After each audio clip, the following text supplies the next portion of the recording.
Velha inútil, ele falou alto, como se cortasse algo entre nós, e a sala inteira congelou. Eu senti a voz ecoar nas paredes brancas, senti o gosto metálico da surpresa na boca e as mãos ficarem úmidas sobre a bolsa que carregava. Travei por um segundo, com a mão sobre a alça da bolsa que costurei à mão nos últimos 10 anos, e pensei que ia desabar ali mesmo. 3 dias depois, um bilhete encontrado no corredor do colégio mudaria tudo, e aquele bilhete faria as verdades aparecerem como quem liga uma luz antiga. Eu vou contar como aquilo aconteceu. Cada detalhe, porque sei que muitas mulheres vão reconhecer a ferida e também o caminho de volta. Meu nome é Helena, sou professora aposentada, criei meu filho sozinha e vendi o meu apartamento para pagar a faculdade dele. Se você já precisou impor limites ou foi desrespeitada por quem ama, fica comigo. Se essa história falar com você, inscreva-se para ouvir outros relatos de recomeço e dignidade. Agora preciso voltar no tempo para você entender como eu cheguei aquele dia na sala de aula. Nasci numa casa pequena, com janela que sempre cheirava a café fresco e jornal úmido, com a voz da minha mãe cantando as horas. Aos 12 anos, já alinhava costuras e guardava moedas no fundo de uma lata para um dia comprar o material escolar.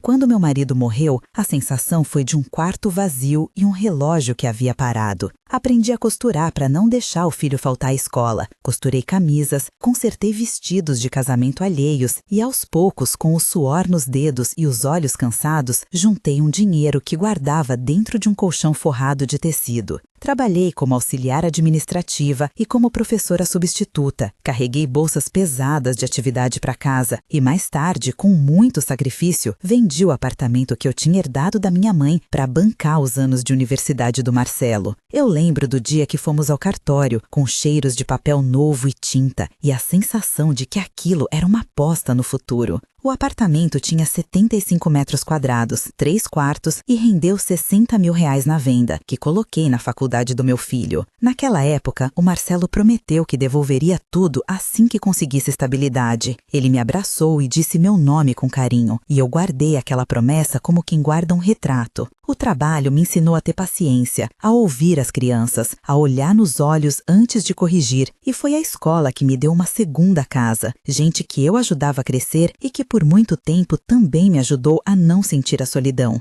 Eu tinha orgulho do Marcelo, fui à colação de grau, ouvi o nome dele e pensei que tudo havia valido a pena, que a venda do apartamento havia sido o preço justo para ver meu filho com o diploma na mão. Mas a vida, que é lenta e ao mesmo tempo traiçoeira, foi mostrando rachaduras que eu não via. O Marcelo sempre teve um charme fácil, falava com as pessoas como se as palavras fossem presentes e por isso confiava demais. Quando conheceu a Patrícia, ela apareceu com perfume doce, sapatos de marca e um sorriso que cobria qualquer pergunta. Ela dizia que amava a família e que queria ser parte dela, mas aprendi aos poucos que o sorriso pode esconder muitos cálculos. A trajetória deles começou com jantares em que eu lavava a louça e ouvia conversas por cima do som do rádio, com a Patrícia corrigindo o jeito que eu falava das contas, trocando o pronome sem perceber, usando o nosso lar como cenário para elogiar as suas conquistas. Lembro de uma visita em que Patrícia trouxe uma garrafa de vinho caro e eu toquei na taça com um dedo sentindo o frio do vidro, perguntando sobre estudos, e ouvi dela um comentário. Sua casa precisava de reforma, você devia pensar em mudar. Eu senti uma pontada no peito, um cheiro de madeira velha nas palavras dela, e não sabia ainda que aquilo era a antessala de uma exclusão. O Marcelo, por outro lado, parecia dividir-se entre o carinho e uma necessidade de agradar, como quem vive preso numa corda bamba. Quando a filha deles nasceu, a Sofia, tudo parecia transformar-se em foco no novo núcleo, e eu, que sempre sonhei com netos me chamando de vovó, passei a ouvir horários e regras para a visita. A presença de Patrícia foi, pouco a pouco, ficando mais densa, como um perfume que não sai, e eu comecei a sentir que pertencimentos eram redes que se fechavam. Houve um tempo em que eu era convidada para almoços, era chamada para comprar roupinhas, era querida por todos, e depois de um minuto, não. As visitas passaram a ser marcadas com antecedência. A neta Sofia era apresentada como se fosse um troféu, e eu comecei a sentir os poros da família fecharem. Um dia, a boneca preferida da Sofia sumiu durante uma visita, e eu ouvi a Patrícia dizer de maneira seca que talvez eu tivesse deixado a boneca cair no meu casaco. Meus olhos responderam por mim. Tentei puxar a atenção. Senti a madeira da mesa sobre os dedos e o silêncio pesado que veio depois. As negativas eram pequenas ataduras, esquecer de avisar, trocar de horários, recusar ao telefone dizendo que era melhor assim para a criança. Em pouco tempo, eu passei a receber visitas agendadas em intervalos curtos, sob o pretexto de rotina, e então eram sempre horários curtos, marcados, fiscalizados. Eu, que sempre achei que o afeto se mede em presença, comecei a medir em minutos. A sensação era de estar num corredor estreito com luz fraca, e cada porta que se fechava soava como um martelo. A venda do apartamento e o investimento na faculdade do Marcelo deveriam ter sido um pacto entre nós, um acordo de honra. Eu coloquei R$60 mil na formação do meu filho, paguei mensalidades, comprei livros e acompanhei cada etapa como quem vigia a própria esperança. Várias vezes eu abri meu caderno para calcular as parcelas do empréstimo que me fizeram para comprar material. Senti o papel entre os dedos e verifiquei com o contador Carlos as prestações, os carnês, as notas fiscais. O Carlos me dizia que estava tudo certo, que o Marcelo tinha condições de restituir quando conseguisse trabalho fixo. No dia da formatura, eu chorei como nunca. Abracei o Marcelo tão forte que senti o cheiro do perfume que ele havia aderido e pensei que dali em diante seria diferente. Mas os boletos continuaram chegando para mim, as contas de água e luz que eu pagava com esforço e as promessas do Marcelo começaram a diluir-se em desculpas. Ele dizia que devolveria em parcelas, que precisava segurar o dinheiro para um projeto, que investiria para triplicar e me devolver depois. Eu ouvi, acreditei e esperei. O que eu não sabia era que havia outro investimento que não envolvia planos, mas carros e viagens e contas que não apareciam como empréstimos. Eram gastos escondidos em fotos de redes sociais. Uma das cenas que marcou a queda foi quando eu vi nas redes sociais uma foto do carro que eu sabia ser caro demais. A imagem tinha a placa borrada, o brilho metálico sobre o sol e comentários cheios de emojis. Aquele carro apareceu na timeline como prova silenciosa do desvio do dinheiro. Eu senti o estômago gelado, o cheiro do café que eu havia tomado pela manhã parecia agora amargo e liguei para o Marcelo. Ele inventou desculpas, disse que era presente de um amigo, que tinha ajudado na oficina, que aquilo não tinha nada a ver com o que ele me devia. A minha visão foi ficando turva, o mundo parecia ter se desmontado com cada clique do mouse. Foi aí que comecei a juntar provas, prints de mensagens, extratos que me foram entregues por descuido e conversas que eu gravava, porque aprendi que era preciso ouvir as palavras para perceber a verdade. Foi também quando a Patrícia se tornou figura central de muitos silêncios, porque onde havia glamour, havia decisão, e onde havia decisão, podia haver manipulação. Chegou o dia em que o bilhete apareceu no colégio. Eu ensinei durante 40 anos e sabia como os corredores guardavam segredos. A escola cheirava a giz e papel, e num intervalo alguém deixou um papel dobrado no meu armário. Abri com as mãos trêmulas e li uma frase curta que desmontou meses de dúvidas. O bilhete dizia que Patrícia havia recebido transferências e que o Marcelo havia mentido. Rebolei as sílabas no fundo da garganta, senti o tecido da minha saia molhado de suor e decidi que não podia mais ficar calada. Levei o bilhete para a doutora Helena, a advogada que minha amiga Lúcia me indicara. A doutora Helena examinou o papel, o cheiro de tinta antiga, a letra inclinada e disse que aquilo podia ser prova inicial de uma trama maior. Iniciamos uma investigação cuidadosa com o contador Carlos, que vasculhou extratos, e com a ajuda da vizinha Dona Marta, que guardava conversas que ouvira por engano na varanda, reunimos um número suficiente de indícios para entender que o dinheiro que eu pensara ter sido investido na vida do filho havia sido desviado para compras pessoais e para pagar faturas de cartão em nome de Patrícia. Foi um momento de desconstrução, uma sensação de perda que tinha cheiro de papel queimado, uma tristeza que se sentia no corpo inteiro. O estudante que me chamou de velha inútil se chamava João. Ele tinha 15 anos, olhos grandes e vinha de uma família que mostrava certo desdém pelo meu jeito antigo de ensinar.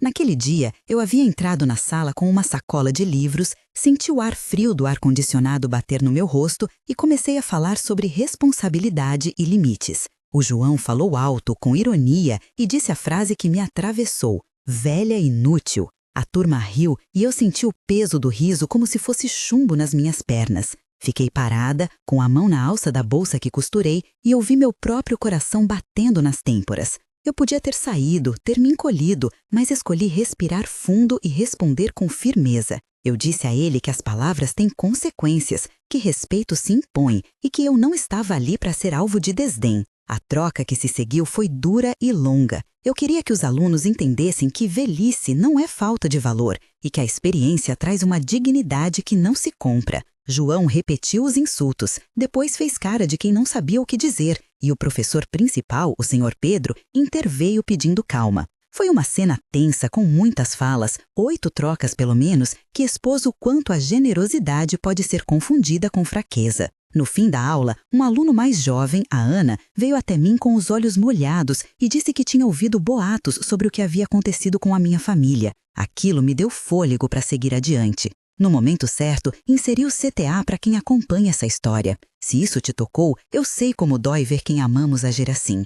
Conte nos comentários se você já precisou impor limites a alguém que ama. Escreva "eu também" e de onde está assistindo. Seu relato pode ajudar alguém que está vivendo isso agora, e a nossa comunidade aqui é um espaço de apoio. Agora, volta comigo que vou contar como eu descobri a verdade por trás das contas, dos carros e das conversas apagadas. Decidi não permitir mais que as humilhações continuassem. Procurei a doutora Helena e contei tudo. Mostrei extratos, prints e o bilhete. A advogada ouviu cada palavra com a calma que só quem trabalha com dores alheias tem. Ela pediu que mantivéssemos a discrição, que colhêssemos mais provas e que não houvesse confrontos públicos sem respaldo legal.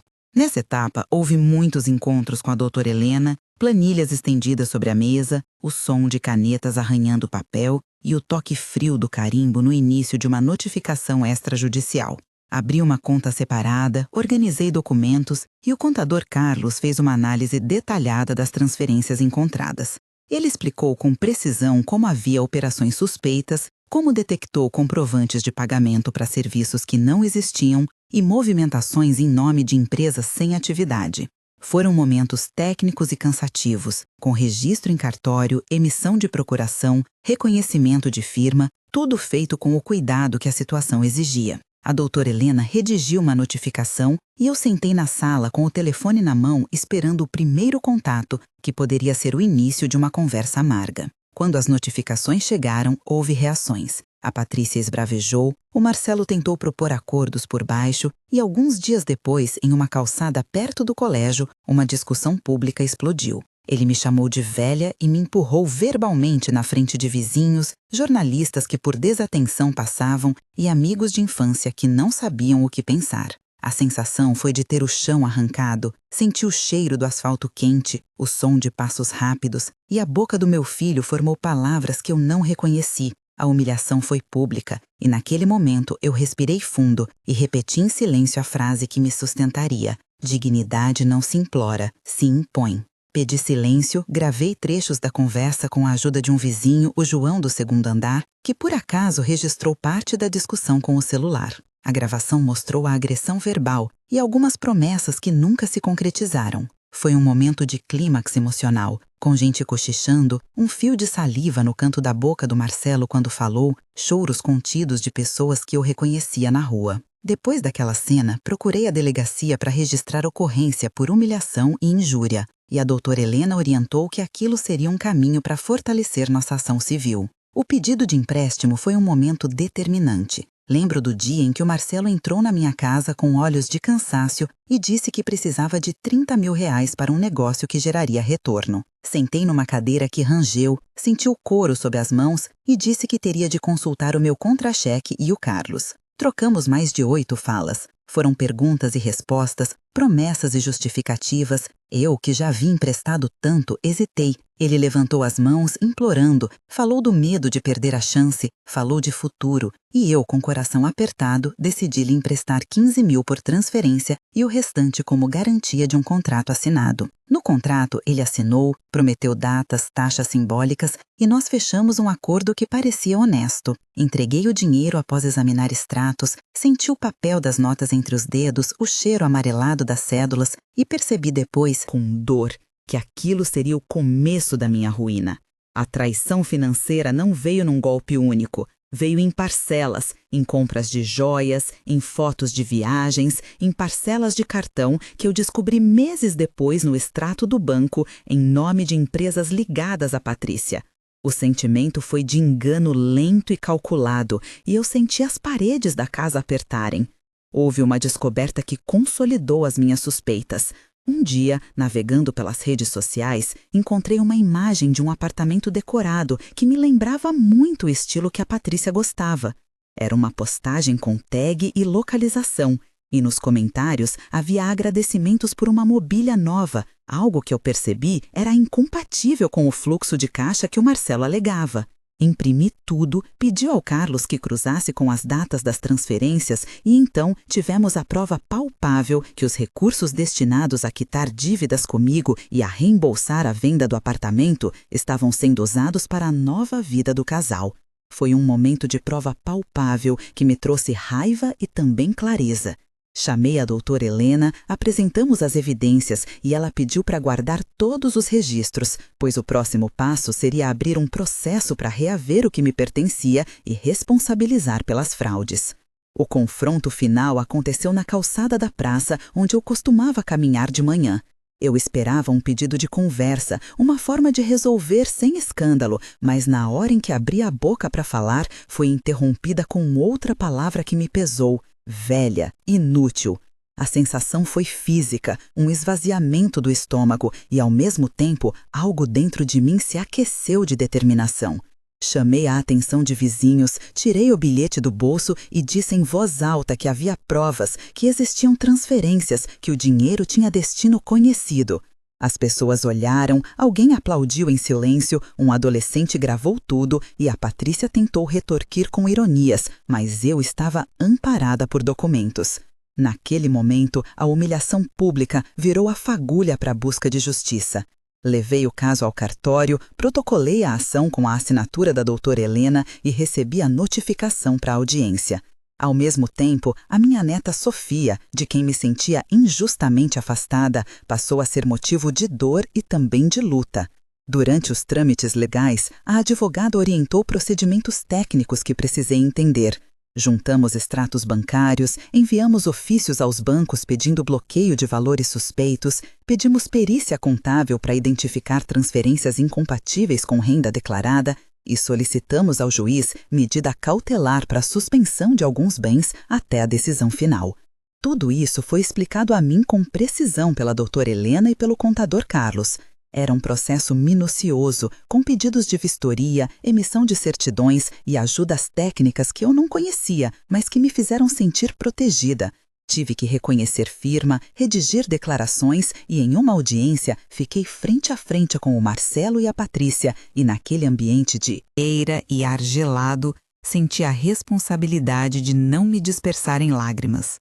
Foram dias de papelada e de pequenas vitórias técnicas que me deram gás para seguir. A perícia mostrou desvios e isso virou a base do nosso pedido de ressarcimento. Enquanto o processo andava, decidi que precisava recomeçar para me proteger dali em diante. A escolha de partir para Lisboa surgiu primeiro como ideia por um amigo que tinha vivido lá e falava das ruas com tanta cor que me enchia de vontade de mudança. Pensei em sair do Brasil para respirar outra calma, aprender outra língua e reconstruir uma rotina onde eu não seria lembrada apenas pelo que dei de si. Com a bagagem feita, o cheiro de roupas lavadas, embaladas com cuidado, comprei a passagem e preparei os documentos. A partida foi ao mesmo tempo doce e amarga. Levei comigo uma caixa de fotografias, o bilhete que moverá tudo e algumas provas digitalizadas. Em Lisboa, o chão de pedra me recebeu com vento e o cheiro salgado do mar. Aluguei um pequeno apartamento, senti a madeira do piso sob os pés e comecei a costurar para vender em mercados locais. O recomeço foi lento, com dias de saudade e noites de alegria, com o som dos elétricos e o cheiro de pastel de nata me fazendo companhia. Meses depois, a doutora Helena me enviou um áudio gravado por um intermediário que provava a participação de uma cúmplice nas transferências. A voz no áudio confessava detalhes e combinava codinomes, e isso mudou completamente o rumo do processo. Ao escutar aquele áudio pela primeira vez, senti um tremor pela espinha e uma mistura de alívio e dor. Era a prova que precisávamos para transformar a ação civil em algo com consequências mais graves. A gravação foi apresentada em juízo e serviu para acelerar algumas medidas. A sensação foi de que a verdade, por mais escondida que estivesse, havia sido trazida à luz. Eu voltei temporariamente ao Brasil para acompanhar a audiência decisiva, fechei a mala, senti o peso do casaco no braço e a cabeça cheia de memórias. Chegando ao tribunal, encontrei olhares que antes se desviavam, agora firmes, e a presença de pessoas que acreditaram em mim foi reconfortante. Houve reconciliações parciais. A doutora Helena negociou um acordo parcial de reembolso que me permitiu recuperar parte do que era meu. O Marcelo quitou uma parte da dívida sob pressão judicial, mas a relação entre nós não voltou a ser a mesma. Aprendi que nem todo dinheiro recuperado cura a traição. O mais difícil foi a reconquista do tempo com a Sofia. Depois de entrar com pedido formal para a regulamentação de visitas e de apresentar provas de que eu não representava risco à criança, consegui visitas supervisionadas. O reencontro com a neta foi um momento de catarse. Vi o cabelo dela brilhando ao sol, senti o cheiro de shampoo infantil e a primeira vez que ela me chamou de vovó, engoli um choro e percebi que aquele laço, mesmo ferido, podia ser reconstruído aos poucos. As visitas foram curtas no começo, cheias de nervos e de perguntas suspeitas, mas com o tempo, a presença se tornou mais natural. A Patrícia, por sua vez, foi afastada em parte das decisões sobre a avó e as regras para as visitas foram registradas em cartório. Um mês depois da audiência que representou um ponto de virada, eu estava em Lisboa com a mala ainda cheia de lembranças e uma sensação de vitória contida. Abri a janela do meu pequeno apartamento e senti o vento do Tejo, com sal e saudade e uma paz estranha. Aluguei um quarto em uma casa com quintal e comecei a vender minhas costuras em feiras de bairro. As manhãs tinham um gosto novo de liberdade e café forte. As mãos trabalhavam com prazer e meu corpo sentia a leveza de não esperar mensagens ansiosas. Recebi parte do valor acordado por transferência e paguei dívidas que haviam me sufocado. A sensação era de recuperar o ar depois de um longo submerso. Além disso, comecei a frequentar um grupo de apoio para mulheres que recomeçavam. Conheci a Lúcia e a Dona Marta em encontros semanais, e a partilha de histórias foi remédio. No trabalho, uma cliente portuguesa elogiou uma saia que fiz, e senti que meu ofício retornava em forma de elogio e respeito. 3 meses depois, a rotina já tinha se estabelecido. Havia descoberto trilhos que me levavam a cafés onde as pessoas conversavam baixinho, e eu aprendi a preparar um prato típico local que agora fazia sucesso entre os vizinhos.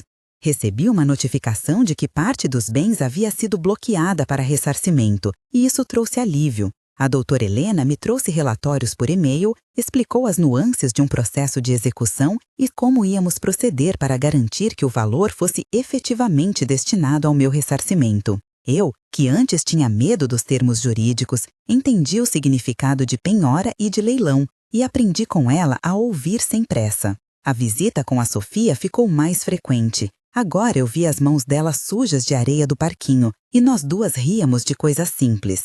O vínculo foi sendo costurado nas pequenas coisas, no pão dividido, na flor que plantamos juntas em Lisboa, na história que contei sobre a casa que eu tinha vendido.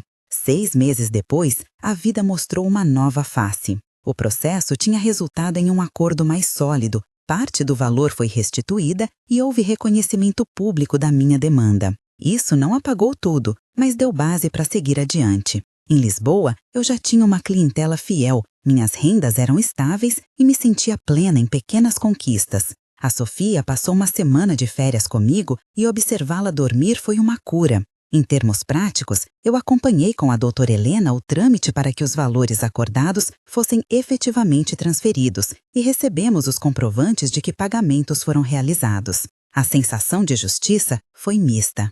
Com melancolia, pois não havia volta para a inocência perdida. Ainda assim, aprendi que dignidade se reconstrói com atos, com limites postos e que recomeço é trabalho diário. Ao final de tudo, eu sei que fui chamada de velha e que isso quase me aniquilou naquele instante, mas também sei que a mesma palavra se tornou um chamado para reafirmar minha existência. A consequência concreta foi a recuperação parcial dos recursos e a reabertura do convívio com a neta em bases mais seguras. A lição que ficou é simples e direta. Respeito não se implora, se impõe com calma e com provas. Eu mudei para Lisboa, reencontrei a paz no trabalho das minhas mãos e na construção de novos laços. E continuo a ensinar, agora de forma diferente, mostrando que nunca é tarde para se escolher. Se essa história mexeu com você, inscreva-se para ouvir mais relatos de mulheres que escolheram sua dignidade e compartilhe nos comentários o seu eu também. Lembre-se sempre que nunca é tarde para se reerguer.